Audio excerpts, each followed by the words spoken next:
আমি মোহাম্মদ শওকত হোসেন,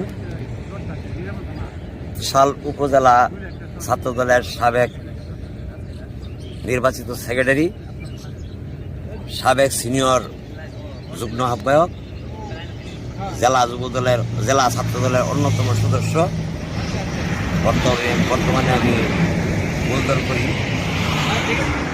এই যে দেখছেন পিছনে একটা সাইনবোর্ড আছে, এখানে আমার 52% জায়গা। আমি রুটসেন হাইয়ের পরে আমার জায়গাটা।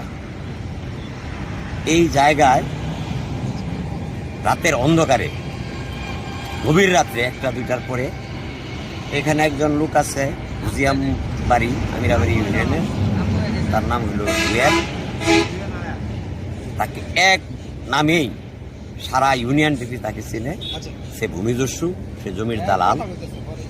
তার বিরুদ্ধে এ পর্যন্ত 3টা ওই বিভিন্ন কোম্পানি থেকে সে বিভিন্নভাবে টাকা হাতিয়ে নিয়ে চাঁদাবাজির 3-4টা মামলা, তার বিরুদ্ধে 3টা মামলা আছে। এবং তার বিষয়টা আসলে ওইভাবে আমার বলা উচিত না, ঠিক না। তার নেতৃত্বে সে প্রতি রাত্রে সে আমার জায়গা ভরাট করার জন্য সে পায়তারা করে। আমি যখন খবর পাই তখন আমি আসি, একাই আসি। তখন অনেক লোকজন দেখি। তখন আমার জীবনে নিরাপত্তার ঝুঁকিতে থাকি। ঝুঁকিতে থাকা সত্ত্বেও আমি চেষ্টা করি যাতে আমার জায়গাটায় মাটি ভরাট না করে। আমি সেই জন্য এই 2-3 দিন যাবৎ এই ভূমিদস্যু জুয়েল, আসাদুল গম, তার বাড়ি বলি, এরা বিগত বেশিবাদ সরকারের লোক। এরা কি মূলে, কোন মূলে, কিভাবে আমার বিরুদ্ধে এই অভিযোগ, আমার বিরুদ্ধে এই মিথ্যা একটা প্রভাকাণ্ডা সামাজিক যোগাযোগ মাধ্যমে 2-3 দিন যাবৎ ছড়াচ্ছে। এইটার ব্যাপারে আমার আসলে বলার অনেক কিছুই আছে, আবার বলার অনেক কিছুই নেই। আমার এলাকার লোকজন জানে, বিশালবাসী জানে, আমি নেতা শওকত হিসাবে পরিচিত। আমি একজন স্বচ্ছ রাজনীতিবিদ হিসাবে পরিচিত।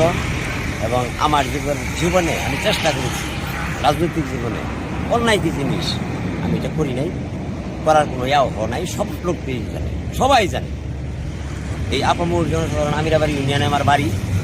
এই বাড়ি প্রত্যেকটা লোককে জিজ্ঞাসা করবে, বিশাল উপজেলার প্রত্যেকটা লোককে জিজ্ঞাসা করবে আমি কোনো অন্যায় কাজ করি, অন্যায় কাজ করতে পারি, এরকম প্রমাণ আসলে কোনো পাবলিককে দিবে না। সুতরাং আমি বলতে চাই, সর্বশেষ এখানে আমি অত্যন্ত ভয়ে আছি। রাতের অন্ধকারে এই ভূমিদস্যু জুয়েল, বিগত দিনে তার নামে 3টি চাঁদাবাজি মামলা আছে এবং একটা মামলা সম্ভবত খুব তাড়াতাড়ি রায় হবে। এবং সে প্রত্যেক জায়গায় এখানে এলাকার যারা লোকজন আছে, আমি তাদেরকে বলবো এর তদন্ত সাপেক্ষে এদের বিচার করা হোক। এদের বিচার না করলে যারা নিরীহ মানুষ আছে, নিরীহ জনসাধারণ আছে, এরা সবসময় একটা ওই জমি, এই বিষয়গুলা নিয়ে এরা অত্যন্ত আতঙ্কিত থাকে। আমার বিরুদ্ধে 2-3 দিন যাবৎ সামাজিক যোগাযোগ মাধ্যমে আমি নাকি চাঁদা দাবি করেছি। এই বিষয়টা আসলে ত্রিশালের জনগণ কেউই বিশ্বাস করে না, বিশ্বাস করতে পারে না, বিশ্বাস করবেও না। এটাকে আমাকে রাজনৈতিকভাবে হেওয়া প্রতিপন্ন করার জন্য এবং রাজনৈতিক যাতে আমি রাজনীতি করতে না পারি সেই জন্য একটা মিথ্যা, ভিত্তিহীন, বানোয়াট, ষড়যন্ত্রমূলক একটা অভিযোগ আমার বিরুদ্ধে করা এবং আমি এর তীব্র নিন্দা জ্ঞাপন করছি।